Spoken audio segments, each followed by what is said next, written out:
Hello my dear student, welcome back to my YouTube channel Subhash study centre. तो जितने भी मेरे प्यारे बच्चे कक्षा 10 के विद्यार्थी हैं और 22 फरवरी 2024 को हिंदी विषय का पेपर देने वाले हैं, आप सभी के लिए मैं लेकर के आ चुका हूं। यहां पर आप लोग ध्यान दीजिएगा, 22 फरवरी 2024 को आपका हिंदी विषय का पेपर है। किस विषय का मेरे प्यारे बच्चों? हिंदी विषय का पेपर है, जैसा कि आप सभी जानते हैं और जिसकी आप तैयारी भी धुआंधार तरीके से कर रहे होंगे। तो मैं आपके लिए लेकर के आ चुका हूं यहां पर हिंदी विषय के लिए, आपकी बोर्ड परीक्षा के लिए हिंदी विषय का मॉडल पेपर। और ये मॉडल पेपर है कक्षा 10 के सभी विद्यार्थियों के लिए, जितने भी मेरे प्यारे बच्चे कक्षा 10 के विद्यार्थी हैं। और यहाँ पर आप लोग ध्यान दीजिएगा, यदि आप इस मॉडल पेपर को तैयार कर लेते हैं तो आपके 70 में से 70 अंक बिल्कुल पक्के हो जाएंगे। क्यों? क्योंकि मेरे प्यारे बच्चों इस मॉडल पेपर में बहुत ही ज्यादा इंपॉर्टेंट प्रश्न दिए गए हैं और इनके अतिरिक्त भी जो भी महत्वपूर्ण प्रश्न होंगे उनको भी मैं इस वीडियो में बताता चलूंगा। तो वीडियो को लास्ट तक देखिएगा। और यहाँ पर जो मॉडल पेपर है और इसके जो वर्णनात्मक प्रश्न हैं जिनका उत्तर मैं लिखकर लेकर आ चुका हूँ आप सभी के लिए, कैसे आपको बोर्ड परीक्षा में कॉपी लिखनी है, कैसे क्या लिखना है, सारी जानकारी आपको इसी वीडियो में देने वाला हूँ। तो वीडियो काफी ज्यादा इंपॉर्टेंट है आप सभी के लिए, आप लोग वीडियो को बिल्कुल भी स्किप मत कीजिएगा। तो मेरे प्यारे बच्चों 70 में 70 का स्कोर आपको करना है, तो आप मॉडल पेपर की वीडियो कंप्लीट देखिएगा। समय आपको पेपर में मिलेगा 3 घंटे 15 मिनट का। मेरे प्यारे बच्चों 3 घंटे 15 मिनट का आपको समय मिलेगा। पेपर का पूर्णांक रहेगा 70 अंकों का, जैसा कि प्रत्येक विषय में रहेगा 70 अंकों का पूर्णांक, आप सभी जानते हैं। कुछ निर्देश दिए गए हैं। पहला है निर्देश, प्रारंभ के 15 मिनट परीक्षार्थियों को प्रश्न पत्र पढ़ने के लिए निर्धारित हैं। यानी 15 मिनट आपको मिलेंगे पेपर को पढ़ने के लिए, अर्थात 3 घंटे 15 मिनट में से आपका 15 मिनट चला जाएगा पेपर को पढ़ने के लिए, जो कि निर्धारित है 15 मिनट पेपर पढ़ने के लिए। 3 घंटे का समय आपके पास बचेगा पेपर को सॉल्व करने के लिए, और जिसमें से जो ओएमआर वाले प्रश्न आते हैं 20 प्रश्न, उनको सॉल्व करने के लिए 1 घंटे का समय मिलेगा और 2 घंटों का समय आप पाएंगे, यानी 2 घंटे का समय आपको मिलेगा कॉपी पर प्रश्नों का उत्तर लिखने के लिए। तो मेरे प्यारे बच्चों यहाँ पर अगला निर्देश है, प्रश्न पत्र 2 खंडों यानी खंड आ और खंड बा में विभाजित है।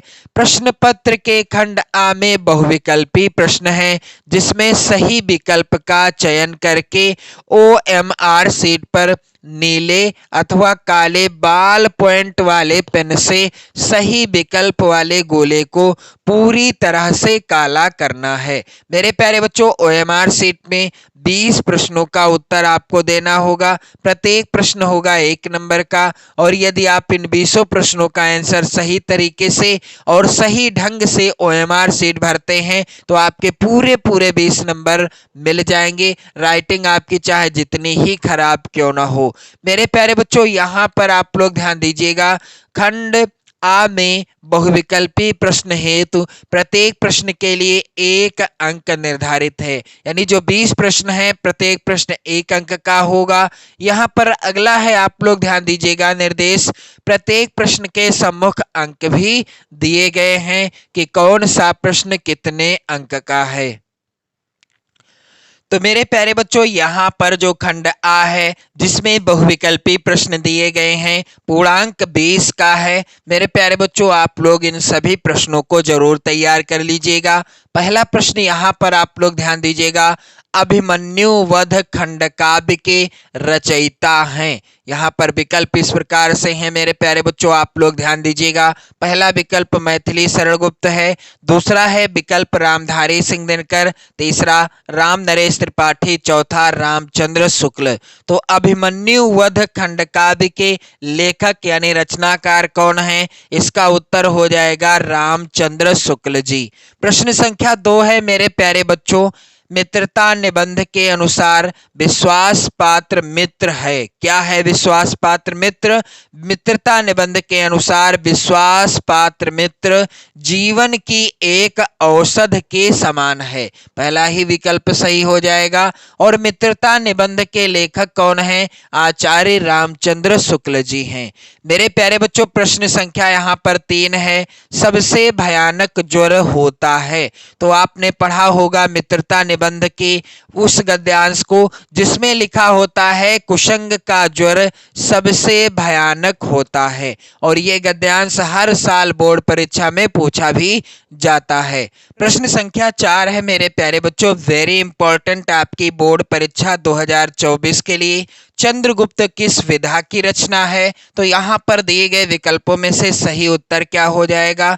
चंद्रगुप्त नाटक विधा पर आधारित रचना है। और चंद्रगुप्त जयशंकर प्रसाद, आप लोग ध्यान दीजिएगा, चंद्रगुप्त जयशंकर प्रसाद जी की रचना है। चंद्रगुप्त नामक रचना के रचयिता कौन हैं? जयशंकर प्रसाद जी हैं। प्रश्न संख्या 5 है मेरे प्यारे बच्चों, आप लोग ध्यान देंगे, मेरी आत्मकथा के लेखक कौन हैं? दिए गए विकल्पों में से मेरी आत्मकथा के लेखक हैं, यहाँ पर आप लोग ध्यान दीजिएगा, डॉक्टर राजेंद्र प्रसाद जी। यहाँ पर तीसरा वाला विकल्प सही हो जाएगा। प्रश्न संख्या 6 है, रासो ग्रंथों की भाषा क्या है?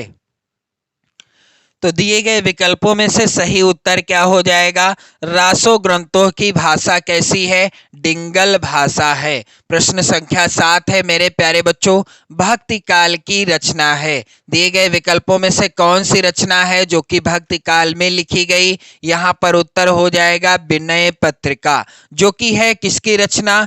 गोस्वामी तुलसीदास जी की रचना। और गोस्वामी तुलसीदास जी की बहुत ही प्रसिद्ध लोकप्रिय रचना है रामचरितमानस।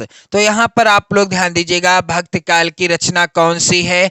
विनय पत्रिका। प्रश्न संख्या 8 है मेरे प्यारे बच्चों, तार सप्तक काव्य के संपादक हैं। तार सप्तक काव्य के संपादक कौन हैं? पहला यहाँ पर आप लोग ध्यान दीजिएगा, तार सप्तक काव्य के संपादक हैं सच्चिदानंद हीरानंद वात्स्यायन अज्ञे जी। और इन्होंने सन 1943 ईस्वी में तार सप्तक का संपादन किया था। कब? सन 1943 ईस्वी में। प्रश्न संख्या 9 है मेरे प्यारे बच्चों, वन पथ पर कविता किस कृति से संबंधित है? तो वन पथ पर कविता कवितावली कृति से संबंधित है, जो कि गोस्वामी तुलसीदास जी की रचना है। प्रश्न संख्या 10 है मेरे प्यारे बच्चों, बिहारी की काव्य शैली क्या है? तो यहाँ पर दिए गए विकल्पों में से सही उत्तर क्या हो जाएगा? बिहारी लाल जी की काव्य शैली क्या है? मुक्तक काव्य शैली है। प्रश्न संख्या 11 है, आप लोग ध्यान देंगे मेरे प्यारे बच्चों, हंसी हंसी भाजें देख दुल्ह दिगंबर को, पाहुनी जे आवे हिमांचल के उछाह में, शीस पर गंगा हंसें भुजन भुजंगा हंसें, हास ही को दंगा भयो नंगा के विवाह में। मेरे प्यारे बच्चों, इन पंक्तियों में कौन सा रस है? तो यहाँ पर आप सभी जानते हैं, हास्य रस है। हास्य रस का स्थायी भाव क्या होता है? हास होता है। शांत रस का स्थायी भाव निर्वेद, श्रृंगार रस का स्थायी भाव रति होता है। तो मेरे प्यारे बच्चों, आप लोग ध्यान देंगे, और अद्भुत रस का स्थायी भाव क्या होता है? आप लोग जो है कमेंट करके बताइएगा।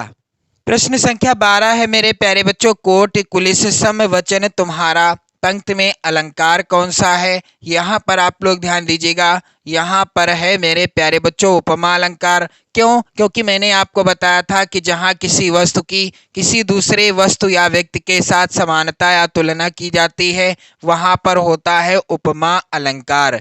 प्रश्न संख्या यहाँ पर आप देखेंगे 13 है, जिस छंद के प्रत्येक चरण में एक समान मात्राएं होती हैं, उस छंद को क्या कहा जाता है? तो उस छंद को क्या कहा जाता है? इसका उत्तर हो जाएगा मेरे प्यारे बच्चों, सम छंद कहा जाता है। प्रश्न संख्या 14 है, यहाँ पर अनंत शब्द में कौन सा उपसर्ग है? तो मेरे प्यारे बच्चों, अनंत शब्द में अन उपसर्ग का प्रयोग किया गया है। किस उपसर्ग का प्रयोग किया गया है? अनंत शब्द में अन उपसर्ग का प्रयोग किया गया है। प्रश्न संख्या 15 है मेरे प्यारे बच्चों, पूर्व पद संख्यावाची होता है। दिए गए किस समास में पूर्व पद संख्यावाची अर्थात पहले वाला पद संख्यावाची गिनती बताने वाला होता है? तो इसका उत्तर हो जाएगा द्विगु समास में पूर्व पद यानी पहला पद क्या होता है? संख्यावाची होता है। प्रश्न संख्या 16 है मेरे प्यारे बच्चों, और आप सभी से रिक्वेस्ट है कि आप लोग वीडियो को शेयर कर देना, इन सभी प्रश्नों को जरूर लिख लेना। प्रश्न संख्या 16 है, शिकारी का बाण हिरण को लगा रेखांकित का पर्यायवाची क्या होगा? यहाँ पर जो बाण है इसका पर्यायवाची क्या होगा? उत्तर हो जाएगा मेरे प्यारे बच्चों, यहाँ पर बाण का पर्यायवाची क्या हो जाएगा? यहाँ पर आप लोग ध्यान दीजिएगा, सर हो जाएगा। प्रश्न संख्या 17 है, युष्मद शब्द का सप्तमी विभक्ति एक वचन का रूप क्या होगा? तो यहाँ पर आप लोग ध्यान देंगे, इस प्रश्न का उत्तर हो जाएगा यहाँ पर त्वय, यहाँ पर तीसरा वाला विकल्प सही हो जाएगा। प्रश्न संख्या 18 है, जिस वाक्य में एक प्रधान उपवाक्य और अन्य आश्रित उपवाक्य हो उसे क्या कहते हैं? तो जिस वाक्य में एक प्रधान उपवाक्य और अन्य आश्रित उपवाक्य होते हैं उसे कहते हैं सरल वाक्य।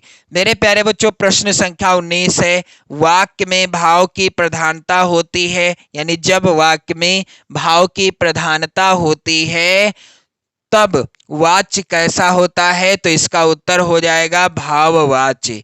प्रश्न संख्या 20 है मेरे प्यारे बच्चों, आप लोग ध्यान दीजिएगा, यहाँ पर तस्मै तद शब्द के किस विभक्ति और वचन से संबंधित रूप है? तो इसका उत्तर हो जाएगा, आप लोग ध्यान दीजिएगा, इस प्रश्न का उत्तर हो जाएगा चतुर्थी विभक्ति एक वचन का। यहाँ पर ये वाला सही हो जाएगा। तो मेरे प्यारे बच्चों, इसी पैटर्न पर 20 बहुविकल्पी प्रश्न पूछे जाएंगे जिनका उत्तर आपको OMR शीट में भरना है।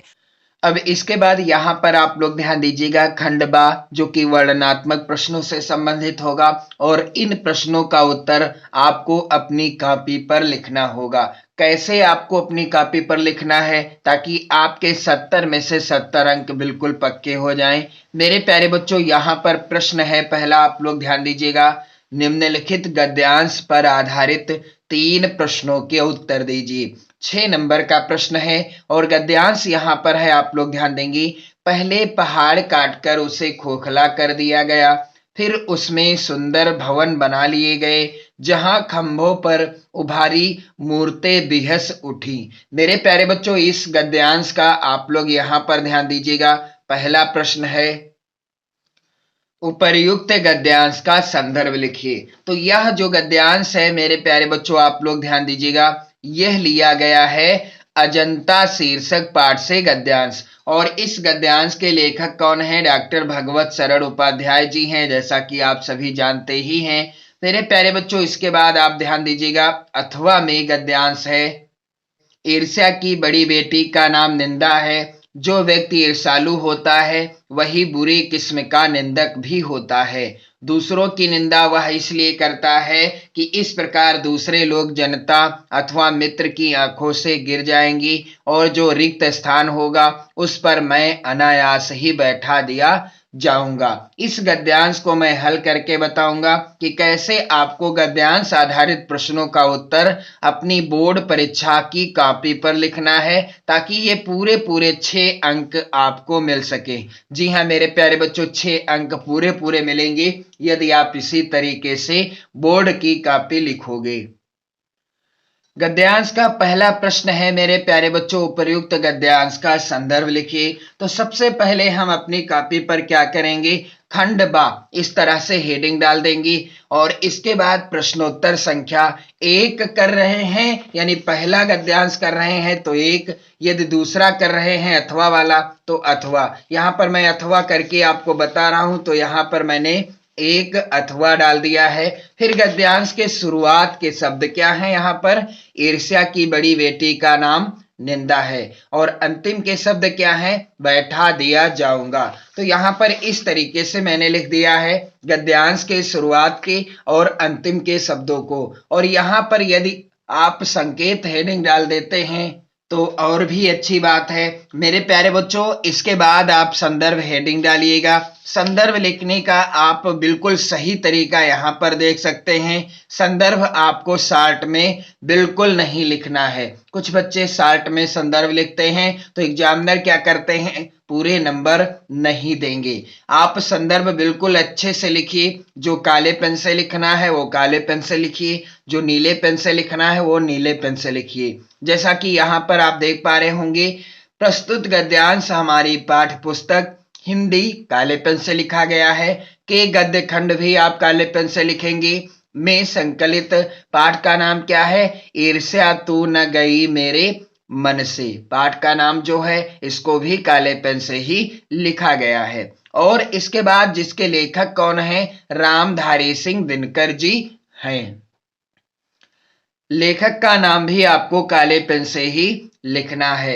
अब यदि गद्यांश दूसरे पाठ से होता तब आप क्या करते, पाठ का नाम बदल देते और लेखक का नाम बदल देते, बाकी सेम संदर्भ इसी तरह से लिखा जाता। मेरे प्यारे बच्चों, दूसरा यहाँ पर प्रश्न है, गद्यांश के रेखांकित अंश की व्याख्या कीजिए। यहाँ पर आप लोग ध्यान दीजिएगा, गद्यांश का रेखांकित अंश है मेरे प्यारे बच्चों। ईर्ष्या की बड़ी बेटी का नाम निंदा है। जो व्यक्ति ईर्ष्यालु होता है वही बुरी किस्म का निंदक भी होता है। दूसरों की निंदा वह इसलिए करता है कि इस प्रकार दूसरे लोग जनता अथवा मित्र की आंखों से गिर जाएंगे और जो स्थान रिक्त होगा उस पर मैं अनायास ही बैठा दिया जाऊंगा। कैसे लिखा जाएगा रेखांकित अंश का, यहाँ पर आप लोग ध्यान दीजिएगा। रेखांकित अंश की व्याख्या इस तरीके से आपको हेडिंग डाल देना है काले पेन से और अच्छे से आप इसे अंडरलाइन कर देंगे। दिनकर जी का मत है कि जैसे ही हमारे मन में ईर्ष्या की भावना जन्म लेती है वैसे ही निंदा की भावना भी उत्पन्न हो जाती है। इसलिए निंदा को ईर्ष्या की बड़ी बेटी अथवा पहली संतान कहा गया है। जो व्यक्ति किसी के प्रति ईर्ष्यालु होता है वह अत्यंत बढ़ा चढ़ाकर उसकी बुराई भी करता है। उसकी बुराई करने में उसे आनंद का अनुभव होता है। वह चाहता है कि अन्य लोग भी उस व्यक्ति की बुराई करें। उसके निंदा करने का उद्देश्य यह होता है कि वह दूसरे लोगों की दृष्टि में गिर जाए। जब वह व्यक्ति जिसकी वह निंदा कर रहा है अपने मित्रों अथवा समाज के लोगों की नजरों में गिर जाएगा तो उसके द्वारा किए गए रिक्त स्थान और उच्च स्थान पर वह बिना परिश्रम के अधिकार कर लेगा। मेरे प्यारे बच्चों, यहाँ पर तीसरा प्रश्न है, ईर्ष्यालु व्यक्ति दूसरों की निंदा क्यों करता है? तो इसका बिल्कुल सीधा सा उत्तर है, ईर्ष्यालु व्यक्ति दूसरों की निंदा यह सोचकर करता है कि जब निंदित व्यक्ति समाज की नजरों से गिर जाएगा तब उसके स्थान पर वह स्वयं विराजमान हो जाएगा। मेरे प्यारे बच्चों, इसके बाद आप यहाँ पर देखेंगे प्रश्न संख्या 2, निम्नलिखित पद्यांशों में से किसी एक पद्यांश के नीचे दिए गए 3 प्रश्नों का उत्तर देना है आपको, जिसके लिए यहां भी आपको 6 नंबर मिलेंगे। और कब मिलेंगे? जब आप इन प्रश्नों का उत्तर सही तरीके से लिखोगे बोर्ड की कॉपी पर। मेरे प्यारे बच्चों, पहला है यहाँ पर पद्यांश, पुरते निकसी रघुबीर वधु धरि धीर दये मग में डग द्वे झलकी भरी भाल कनी जल की पुट सूखी गए मधुराधर में। मेरे प्यारे बच्चों, इस पद्यांश का पहला प्रश्न है, उपर्युक्त पद्यांश का संदर्भ लिखिए। यहाँ पर आप लोग ध्यान दीजिएगा, सबसे पहले आप प्रश्नोत्तर संख्या 2 का इस तरह से मैंने डाल दिया है। यदि आप पहले का कर रहे हैं तो 2 का डालिए, अथवा का कर रहे हैं तो प्रश्नोत्तर संख्या 2 का अथवा डालिए। जैसा भी हो आप इस तरह से कर लेंगे। फिर संकेत हेडिंग डाल देना। गद्यांश की तरह ही पद्यांश के भी शुरुआत के शब्दों को काले पेन से लिखा जाएगा, पुरते निकसी, और यहाँ पर अंतिम के शब्द क्या हैं, जल चुए। इस तरह से मैंने लिख दिया। फिर इसके बाद संदर्भ हेडिंग डाल दी जाएगी। अब संदर्भ क्या होगा मेरे प्यारे बच्चों? प्रस्तुत पद्यांश हमारी पाठ्य पुस्तक हिंदी आप काले पेन से लिखेंगे के काव्य खंड में संकलित। पाठ का नाम आपको काले पेन से लिखना है, वन पथ पर। पाठ का नाम यानी क्या है, वन पथ पर। शीर्षक पाठ से उद्धृत है, जिसके रचयिता कौन है, गोस्वामी तुलसीदास जी हैं। तो जब आप संदर्भ सही तरीके से लिखोगे, जो चीजें काले पेन से लिखनी है वो आप काले पेन से लिखोगे, जो नीले पेन से लिखनी है नीले पेन से लिखोगे, तो एग्जामिनर खुशी खुशी आपको ये संदर्भ आधारित 2 नंबर पूरे पूरे दे देंगे। मेरे प्यारे बच्चों ध्यान रहे, संदर्भ आप शार्ट में ना लिखें। इसके बाद यहां पर आप देख रहे हैं दूसरा प्रश्न, रेखांकित अंश की व्याख्या कीजिए। तो यहां पर आप लोग ध्यान दीजिएगा, रेखांकित अंश है क्या? पुरते निकसी रघुवीर वधु, धर धीर दये मग में डगद्वय, झलकी भरी भाल कनी जल की, पुट सूख गए मधुराधर वै। मेरे प्यारे बच्चों, रेखांकित अंश की व्याख्या इस तरह से आपको हेडिंग डाल देना है। बार बार आप प्रश्नोत्तर संख्या मत डालिएगा, एक बार आप प्रश्नोत्तर संख्या 2 का या 2 डाल देंगे। इसके बाद गद्यांश हो चाहे पद्यांश हो, तीनों ही प्रश्नों को आप सॉल्व कर सकते हैं, जैसा कि मैंने यहां पर किया है। रेखांकित अंश की व्याख्या हेडिंग डाल दी है, फिर इसका उत्तर आपको लिखना है कैसे? राम लक्ष्मण और सीता बड़े धीरज के साथ श्रृंगवेरपुर से आगे 2 कदम ही चले थे कि सीता जी के माथे पर पसीने की बूंदें झलकने लगी और उनके सुंदर होठ थकान के कारण सूख गए। इसके बाद आप देख रहे हैं इस पद्यांश का तीसरा प्रश्न है, पुर से कौन निकली? तो यहां पर आप लोग ध्यान देंगे, पुर से राम की प्रिया यानी पत्नी सीता जी निकली। तो इस तरह से आप पद्यांश आधारित प्रश्नों को भी सॉल्व कर लेंगे। जो काले पेन से लिखना है उसे आप काले पेन से लिखिएगा। इसके बाद यहाँ पर अथवा में भी पद्यांश है, सच्चा प्रेम वही है जिसकी तृप्ति आत्मबल पर हो निर्भर, त्याग बिना निष्प्राण प्रेम है, करो प्रेम पर प्राण निछावर। मेरे प्यारे बच्चों, यह जो पद्यांश है लिया गया है स्वदेश प्रेम, स्वदेश प्रेम शीर्षक कविता से, और इस पाठ के रचनाकार कौन है? राम नरेश त्रिपाठी जी। राम नरेश त्रिपाठी जी हैं स्वदेश प्रेम शीर्षक पाठ के रचनाकार। इसके बाद मेरे प्यारे बच्चों प्रश्न संख्या 3 है, दिए गए संस्कृत गद्यांशों में से किसी एक का संदर्भ सहित हिंदी में अनुवाद कीजिए, जिसके लिए आपको मिलेंगे 5 नंबर। मेरे प्यारे बच्चों, यहाँ पर जो गद्यांश है संस्कृत का पहला, ऐसा नगरी भारतीय संस्कृति संस्कृत भाषायाश्च केंद्र स्थलम अस्ति। मेरे प्यारे बच्चों, यहाँ पर आप लोग ध्यान दीजिएगा, इस गद्यांश को लिया गया है किस पाठ से, और मैं इसी गद्यांश को सॉल्व करके बताऊंगा। सबसे पहले प्रश्नोत्तर संख्या आपको डालना है, इस तरह से आप लोग ध्यान दीजिएगा, प्रश्नोत्तर संख्या 3, और इसके बाद आप संकेत के रूप में गद्यांश के जिस भी गद्यांश को आप हल कर रहे हैं उस गद्यांश के शुरुआत के शब्दों को और अंतिम के शब्दों को जरूर लिखना। जैसा कि यहाँ पर आप देख पा रहे हैं, ऐसा नगरी भारतीय संस्कृति, और अंतिम का शब्द है कारिता। फिर इसके बाद संदर्भ हेडिंग डाल दी जाएगी। संदर्भ क्या होगा मेरे प्यारे बच्चों? प्रस्तुत गद्यांश हमारी पाठ्य पुस्तक हिंदी आप काले पेन से लिखेंगे के संस्कृत खंड के अंतर्गत वाराणसी नामक पाठ से लिया गया है। पाठ का नाम भी आपको काले पेन से लिखना है। जिस भी पाठ का होगा पाठ का नाम बदलना है, बाकी संदर्भ सेम इसी तरह से लिखा जाएगा। संस्कृत का कोई भी गद्यांश क्यों ना आए आपकी बोर्ड परीक्षा में। मेरे प्यारे बच्चों, प्रस्तुत गद्यांश हमारी पाठ्य पुस्तक हिंदी के संस्कृत खंड के अंतर्गत वाराणसी नामक पाठ से लिया गया है। अब इसका हिंदी अनुवाद क्या होगा मेरे प्यारे बच्चों? यहाँ पर आप लोग ध्यान दीजिएगा, ऐसा नगरी भारतीय संस्कृति संस्कृत भाषायाश्च केंद्र स्थलम अस्ति। यह नगरी भारतीय संस्कृति और संस्कृत भाषा का केंद्र स्थल है। इसके बाद मेरे प्यारे बच्चों यहाँ पर आप लोग ध्यान देंगे, इत एव संस्कृत वांग्मय से संस्कृतेश्च आलोका सर्वत्र प्रासतः, और यहाँ से संस्कृत साहित्य और संस्कृति का प्रकाश सब जगह फैला था।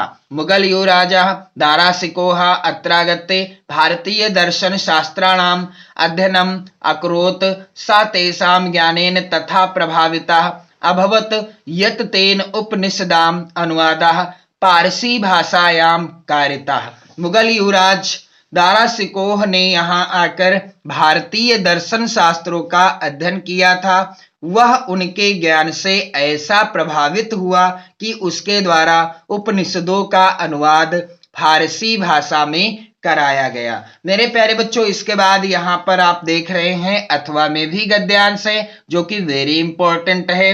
नागरिका बहुकालम यावत अचिंतयत प्रश्न पहेलिकायाः उत्तरम ना जाना में। मेरे प्यारे बच्चों, ये जो गद्यांश है संस्कृत खंड का किस पाठ से है? प्रबुद्धो ग्रामीणा शीर्षक पाठ से लिया गया है। प्रबुद्धो ग्रामीणा शीर्षक पाठ से है और प्रश्न संख्या यहाँ पर 4 दिया गया है। दिए गए संस्कृत पद्यांशों में से किसी एक का संदर्भ सहित हिंदी में अनुवाद कीजिए। तो यहाँ पर जो पहला पद्यांश है संस्कृत का, मेरे प्यारे बच्चों, यह किस पाठ से है? तो इसका जो है पाठ का नाम क्या है मेरे प्यारे बच्चों? आप लोग ध्यान दीजिएगा, पाठ का नाम है यहाँ पर, आप लोग ध्यान दीजिएगा, जीवन सूत्राणि। यहाँ पर आप लोग ध्यान देंगे, जीवन सूत्राणि शीर्षक पाठ से लिया गया है पहला पद्यांश। दूसरा है यहाँ पर अथवा में, अपदो दूरगामी चा साक्षरो नाचा पंडिता अमुखा स्फुट वक्ता चायो जानाति सह पंडिता। मेरे प्यारे बच्चों, ये जो पद्यांश है संस्कृत खंड का, इसको मैं सॉल्व करके बताऊंगा। प्रश्नोत्तर संख्या यहाँ पर आप हेडिंग डाल देंगे 4 अथवा, या मैंने 4 अथवा को सॉल्व किया है इसलिए 4 अथवा डाल दिया। फिर संकेत हेडिंग डाल दी और जिस भी पद्यांश को आप सॉल्व करेंगी उसके शुरुआत के और अंतिम के शब्दों को आपको जरूर लिखना है। जैसे कि यहाँ पर शुरुआत के शब्द क्या है? अपदो दूरगामी। अंतिम का शब्द क्या है? सह पंडिता। फिर इसके बाद आपको संदर्भ हेडिंग डाल देना है। संदर्भ कैसे लिखा जाएगा मेरे प्यारे बच्चों? प्रस्तुत श्लोक या आप प्रस्तुत संस्कृत पद्यांश भी लिख सकते हैं। हमारी पाठ्य पुस्तक हिंदी आप काले पेन से लिखेंगे, के संस्कृत खंड भी आप काले पेन से लिखेंगे, के अंतर्गत प्रबुद्धो ग्रामीणः पाठ का नाम काले पेन से लिखा जाएगा, नामक पाठ से उद्धृत है। इस तरह से संदर्भ हो जाएगा। अब इसका हिंदी अनुवाद आप कैसे करोगे? हिंदी अनुवाद इस तरह से आप हेडिंग डाल दीजिएगा, अपदो दूरगामी चा साक्षरो नाचा पंडिता, अर्थात उसके पैर नहीं किंतु दूर चला जाता है, अक्षरों सहित है किंतु पंडित नहीं है। अमुखा स्फुट वक्ता चायो जानाति सह पंडिता, और उसका मुख नहीं है किंतु साफ साफ बोलता है, इसे जो जानता है वही क्या है? पंडित है। तो ये जो है श्लोक, इसका हिंदी अनुवाद इस तरह से हो जाएगा। प्रश्न संख्या 5 है मेरे प्यारे बच्चों, अपने पठित खंड काव्य के आधार पर किसी एक यानी दिए गए प्रश्नों में से किसी एक प्रश्न का उत्तर दीजिए। मेरे प्यारे बच्चों, यहाँ पर आप लोग ध्यान दीजिएगा, जो भी खंड काव्य आपके जिले के लिए निर्धारित है आप उसमें से किसी एक प्रश्न का उत्तर दीजिएगा। यहाँ पर प्रत्येक खंड काव्य से एक एक प्रश्न यानी 2-2 प्रश्न हैं, एक एक प्रश्न को आपको सॉल्व करना है। कहने का तात्पर्य है जो भी खंड काव्य आपके जिले के लिए निर्धारित है उस खंड काव्य के किसी एक प्रश्न को आप सॉल्व करेंगे, हल करेंगे यानी उत्तर लिखेंगे, जिसके लिए आपको 3 नंबर मिलेंगे। तो आप लोग कमेंट करके बताइएगा कि आप किस जिले से हैं मेरे प्यारे बच्चों। इसके बाद आप देखेंगे इस मॉडल पेपर का अगला प्रश्न। यहाँ पर आप लोग ध्यान दीजिएगा, प्रश्न संख्या 6 का के अंतर्गत दिए गए लेखकों में से किसी एक लेखक का जीवन परिचय देते हुए उनकी एक प्रमुख रचना का उल्लेख कीजिए। अब ये 5 नंबर का प्रश्न है और 5 नंबर आपको तभी मिलेंगे जब आप जीवन परिचय सही तरीके से बोर्ड परीक्षा की कॉपी पर लिखोगे। तो आचार्य रामचंद्र शुक्ल जी का जीवन परिचय 100% इंपॉर्टेंट है, आप लोग तैयार कर लीजिएगा। जयशंकर प्रसाद जी का भी जीवन परिचय आप लोग तैयार कर लेंगे। राजेंद्र प्रसाद यानी डॉक्टर राजेंद्र प्रसाद जी का भी जीवन परिचय आपको तैयार कर लेना है। मैं आपको जयशंकर प्रसाद जी का जीवन परिचय लिखने का सही तरीका बताता हूं। प्रश्नोत्तर संख्या 6 का इस तरह से आपको हेडिंग डाल देना है, और कॉपी के इस साइड में आपको 6 का हेडिंग डाल देना है और जिसका आप जीवन परिचय लिख रहे हैं उसका नाम आप यानी उस लेखक का नाम काले पेन से अंडरलाइन करके लिखना है। जैसे दूसरे नंबर पर है जयशंकर प्रसाद जी का जीवन परिचय, तो मैंने लिखा है जयशंकर प्रसाद। फिर महत्वपूर्ण बिंदुओं को भी आप लोग लिखेंगे, ये जरूर लिखिएगा अपनी बोर्ड की कॉपी पर। जैसे जन्म कब हुआ जयशंकर प्रसाद जी का, 30 जनवरी 1889 ईस्वी को। जन्म स्थान क्या था, काशी। इनके पिता का नाम श्रीदेवी प्रसाद साहू था। इनकी शिक्षा 8वीं तक प्राप्त की इन्होंने और इनकी रचनाएं चंद्रगुप्त, एक घूट, कंकाल आदि हैं। और इनकी मृत्यु कब हो गई मेरे प्यारे बच्चों, 15 नवंबर 1937 को।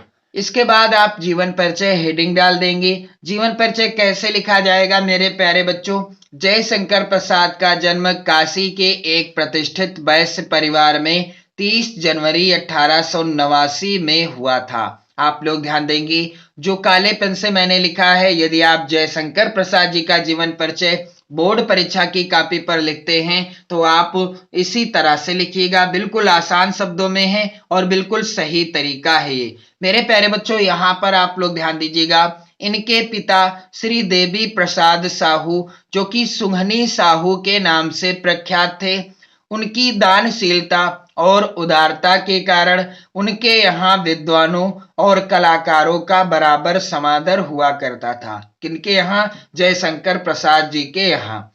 इनकी शिक्षा का प्रारंभ घर पर ही हुआ। जयशंकर प्रसाद जी की शिक्षा का प्रारंभ कहाँ से हुआ, घर पर ही हुआ।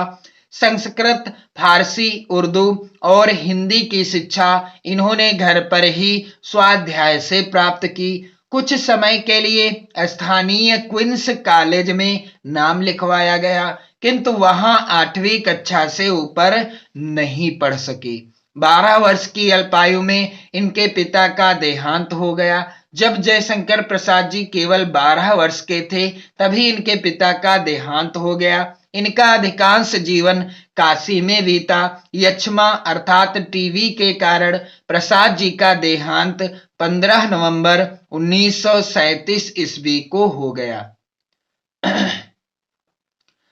तो मेरे प्यारे बच्चों आप लोग ध्यान देंगे, आप ये सारे बिंदु काले पेन से लिखेंगे। इसके बाद रचना हेडिंग डाल दीजिएगा। आपको किसी एक रचना का नाम लिखना है, मैंने यहाँ पर 2 लिखे हैं, आपको एक ही रचना का नाम लिखना है और 5 नंबर आपको मिल जाएंगे। तो जयशंकर प्रसाद जी की रचना आंसू और कामायनी दोनों हैं। मेरे प्यारे बच्चों इस तरह से जब आप जीवन परिचय लिखेंगे आपके पूरे 5 नंबर एग्जामिनर खुशी खुशी से दे देंगे। मेरे प्यारे बच्चों प्रश्न संख्या यहाँ पर 6 खा है, दिए गए कवियों में से किसी एक कवि का जीवन परिचय देते हुए उनकी एक प्रमुख रचना का उल्लेख कीजिए। ये भी प्रश्न पूछा गया है, कितने नंबर का, 5 नंबर का। तो मेरे प्यारे बच्चों यहाँ पर राम नरेश त्रिपाठी, तुलसीदास और सूरदास जी का नाम लिखा हुआ है। मैं आपको बताऊंगा तुलसीदास जी का जीवन परिचय जो कि वेरी इंपॉर्टेंट है आपकी बोर्ड परीक्षा 2024 के लिए। सबसे पहले प्रश्नोत्तर संख्या यहाँ पर आप लोग ध्यान दीजिएगा 6 खा और दूसरे नंबर पर है तुलसीदास जी का जीवन परिचय, नंबर 2 डाल दिया है, तुलसीदास मैंने लिख दिया। इसके बाद जब भी आप जीवन परिचय इनका लिखेंगे बोर्ड परीक्षा में, क्योंकि इंपॉर्टेंट है आएगा जरूर, तो सबसे पहले कॉपी के इस साइड में आप ये महत्वपूर्ण बिंदुओं को जरूर लिख लेंगे, क्योंकि इन्हीं बिंदुओं से आप पूरा जीवन परिचय भी बनाकर लिख सकते हैं। जैसे जन्म कब हुआ तुलसीदास जी का, सन 1532 ईस्वी में। इनके पिता का नाम क्या था, आत्माराम दुबे। माता का नाम इनकी हुलसी था और पत्नी का नाम रत्नावली। और इनकी भक्ति भावना राम भक्ति शाखा के प्रमुख कवि थे। इनकी प्रमुख रचनाएं रामचरितमानस, विनय पत्रिका, दोहावली, कवितावली आदि हैं। और इनकी मृत्यु कब हो गई, सन 1623 ईस्वी में। इन्हीं बिंदुओं से ही आप जीवन परिचय आसानी से लिख सकते हैं। अब मेरे प्यारे बच्चों जीवन परिचय कैसे लिखा जाएगा, तो तुलसीदास का जन्म बांदा जिले के राजापुर नामक गांव में हुआ था। मेरे प्यारे बच्चों, आप लोग देख पा रहे हैं जो काले पेन से लिखा है इसे आप काले पेन से ही लिखिएगा जब आप इनका जीवन परिचय बोर्ड परीक्षा में लिखेंगे तब। कुछ विद्वान इनका जन्म स्थान एटा जिले के सोरो नामक स्थान को मानते हैं। इनके पिता का नाम आत्माराम दुबे और माता का नाम हुलसी था। अभुक्त मूल नक्षत्र में जन्म होने के कारण इनके माता पिता ने इन्हें त्याग दिया था। स्वामी नरहरि दास ने इनका पालन पोषण किया था। काशी के शेष सनातन नामक विद्वान ने इन्हें वेदों पुराणों आदि ग्रंथों का ज्ञान कराया था। मेरे प्यारे बच्चों, सारी चीजें आप देख रहे हैं इन्हीं बिंदुओं से ही लिखी जा रही हैं, क्योंकि यदि आप इन महत्वपूर्ण बिंदुओं को याद कर लेते हैं तो आप इन्हीं से जीवन परिचय बनाकर भी लिख सकते हो। और जो काले पेन से लिखा है जीवन परिचय के अंतर्गत वो सारी चीजें आप काले पेन से लिखिएगा। कुछ बच्चे क्या करते हैं कि कुछ बच्चे क्या करते हैं कि सारा जीवन परिचय यानी पूरा का पूरा जीवन परिचय नीले पेन से ही लिख देते हैं, तो एग्जामिनर पूरे नंबर नहीं देंगे। यदि आप सही स्थान पर काले और नीले पेन का प्रयोग करते हैं तो पूरे पूरे नंबर एग्जामिनर आपको खुशी खुशी से दे देंगे। मेरे प्यारे बच्चों, यहाँ पर आप लोग ध्यान दीजिएगा, आगे क्या लिखा जाएगा। इनका विवाह दीन बंधु पाठक की कन्या रत्नावली से हुआ था। वह पत्नी प्रेम में बहुत अनुरक्त रहते थे कि पत्नी के उपदेश से ही इनके मन में वैराग्य उत्पन्न हो गया। इनका जीवन काशी, अयोध्या और चित्रकूट में अधिक व्यतीत हुआ। इनकी मृत्यु काशी के अस्सी घाट पर सन 1623 में हो गई। तो महत्वपूर्ण बिंदुओं को काले पेन से ही लिखिएगा। और इनकी एकमात्र रचना जिसके द्वारा इन्हें पूरे संसार में आज भी याद किया जाता है, रामचरितमानस, जो कि इनकी एकमात्र महाकाव्य है हिंदी का। अब इसके बाद प्रश्नोत्तर संख्या 7 है। मेरे प्यारे बच्चों, अपनी पाठ्य पुस्तक में से कंठस्थ कोई एक श्लोक लिखिए जो इस प्रश्न पत्र में ना आया हो। तो यहाँ पर आप देख रहे हैं 2 श्लोक यहाँ पर आए हुए हैं। अथवा में अपदो दूरगामी चा साक्षरो नाचा पंडिता है, और यहाँ पर 4 का जो पहला है ये वाला श्लोक ये भी आया है। तो आपको इनको नहीं लिखना है, यानी इनमें से कोई श्लोक नहीं लिखना। जो पेपर में नहीं आया है वही आप श्लोक लिखेंगे। जैसे कि उदाहरण के लिए मैंने यहाँ पर लिखा है, प्रश्नोत्तर संख्या 7 डाल दिया है, फिर लिखा है सर्वे भवन्तु सुखिनः सर्वे सन्तु निरामया सर्वे भद्राणि पश्यन्तु मां कश्चित् दुख भाग भवेत्। ये पेपर में इस नहीं पूछा गया है। प्रश्न संख्या यहाँ पर आप देखेंगे अगला है, निम्नलिखित विषय पर पत्र लिखिए। 4 नंबर का ये प्रश्न आएगा। और छात्रवृत्ति के लिए अपने प्रधानाचार्य को प्रार्थना पत्र लिखिए, अथवा भाई की शादी में शामिल होने के लिए 3 दिन के अवकाश हेतु प्रधानाचार्य को पत्र लिखिए। तो मैं आपको पहला वाला बताऊंगा, यानी पहले प्रश्न का उत्तर, छात्रवृत्ति के लिए अपने प्रधानाचार्य को प्रार्थना पत्र आपको कैसे लिखना है। प्रश्नोत्तर संख्या यहाँ पर 8 डाल दिया मैंने। फिर इसके बाद इस तरह से लिखा जाएगा प्रार्थना पत्र, सेवा में श्रीमान प्रधानाचार्य जी, केपी इंटर कॉलेज प्रयागराज, या आप किसी भी विद्यालय का नाम लिख सकते हैं। माननीय महोदय, सविनय निवेदन है कि मैं आपके विद्यालय की कक्षा 10वीं A का छात्र हूं। मैं सदैव ही अपनी कक्षा में उत्तम अंकों से उत्तीर्ण होता रहा हूं। इतना ही नहीं, वाद विवाद प्रतियोगिता तथा खेलों में भी सक्रिय भाग लेकर पुरस्कार जीतता रहा हूं। कक्षा 8 में 74% अंक प्राप्त कर विद्यालय में 5वां स्थान भी प्राप्त किया है।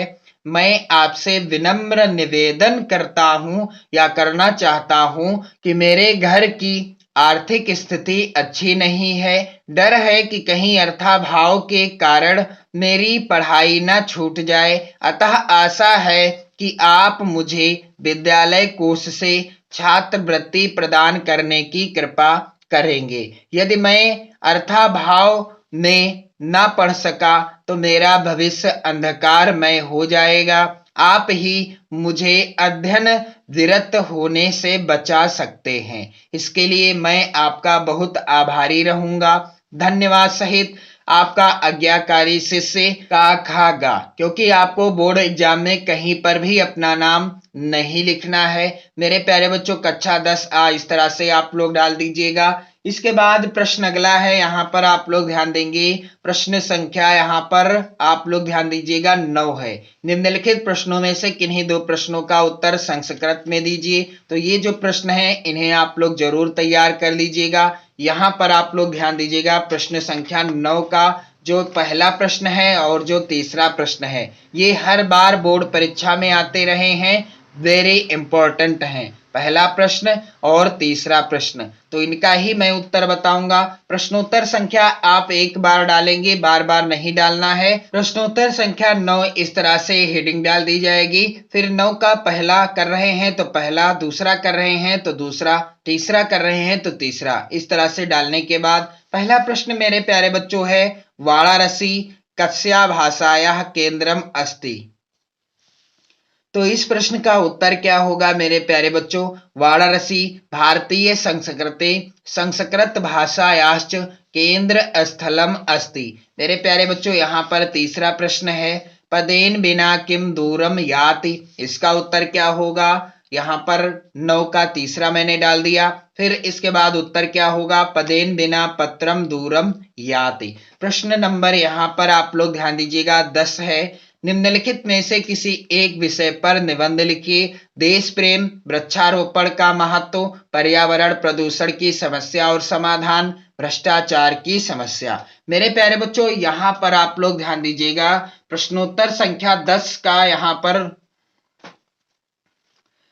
मेरे प्यारे बच्चों यहाँ पर जैसे कि आप पर्यावरण प्रदूषण की समस्या और समाधान पर निबंध लिखना चाहते हैं तो कैसे आपको हेडिंग डालना है, क्या करना है, और ये निबंध 100% इंपॉर्टेंट है आपकी बोर्ड परीक्षा 2024 के लिए। मेरे प्यारे बच्चों प्रश्नोत्तर संख्या 10 का तीसरे नंबर का निबंध है, इसलिए 3 नंबर मैंने डाला है। फिर निबंध का नाम आपको डालना है, पर्यावरण प्रदूषण की समस्या और समाधान। फिर रूपरेखा हेडिंग डालना है, फिर प्रस्तावना और अन्य हेडिंग डालना है। यदि आप कमेंट करोगे तो मैं पूरा का पूरा निबंध लिखकर आपको बता दूंगा। आप लोग वीडियो को लाइक कर दें, शेयर कर दें। यदि आप इसी तरह से बोर्ड परीक्षा की कॉपी लिखते हैं तो आपके 70 में 70 अंक बिल्कुल पक्का हो जाएंगे। तो मेरे प्यारे बच्चों वीडियो को शेयर कर दें, लाइक कर दें। पढ़ते रहें, मस्त रहें, स्वस्थ रहें। जय हिंद।